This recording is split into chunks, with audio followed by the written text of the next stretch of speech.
stuff. So in this video, I'm gonna teach you how to make an omelet. But you don't, like, I had a couple extra steps, but you don't really need to do all of them. But I'm sure you got the basics on how to make an omelet. So let's go.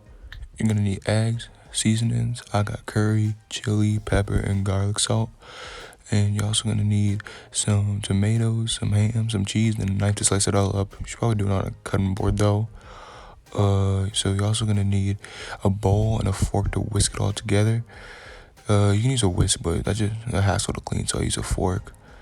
And then you need a frying pan and some ham, or you can use butter too, but I'm using pan because it's easier to spread the pan itself. So yeah, let's get to it. Bacon.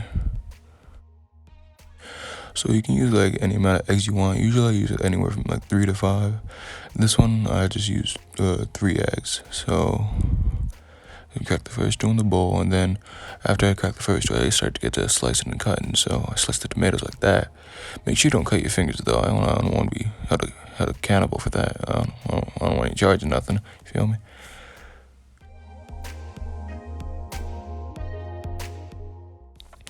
Whenever I slice ham, I always like slice it down the middle and then like fold it and keep on doing the same. Then it gets way easier to slice in like small pieces, and then it's like way quicker. The slices don't gotta be perfect as long as they're not too big and like, so it doesn't take up too much space in the omelet itself.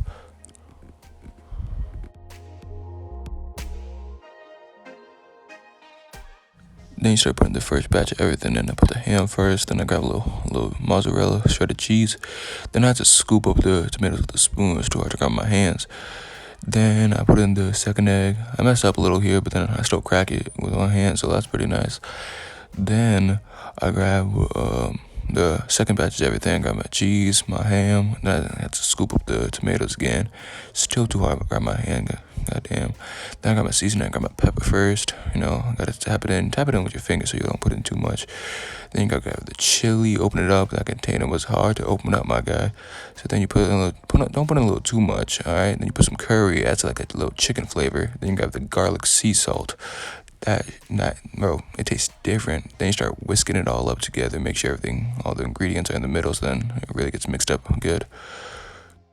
And here you want to grab the pan and start spraying on the pan, so we can start cooking on the pan. And then you turn on the thing. Usually I put it like around medium. Then while the pan's heating up, you can add a little hot sauce if you want. Then you want to pour in the omelet mix into the pan. Make sure everything goes in all right. Don't let anything spill into the oven and the stove. All right. Then you gotta start folding it. I messed up a little here, but I fixed it. And so then you want to make sure everything's coming in, none of the yolk and the egg mix is leaking out. So then if you're good like me, you can hit a flip or two. Make sure everything's pressed down, nothing's get out, everything's starting to get cooked, and all that. And then once everything's cooked, you can take it out, take it off the stove. Be careful not to burn yourself. I burned myself. You put it on a plate, and then voila. You don't gotta do this part, but I decided to be fancy, a little more. I grabbed one of my glass cups. I went to my fridge, got that pineapple mango juice, bro. That shit, bro, it slaps. We gotta pour it into the cup and everything.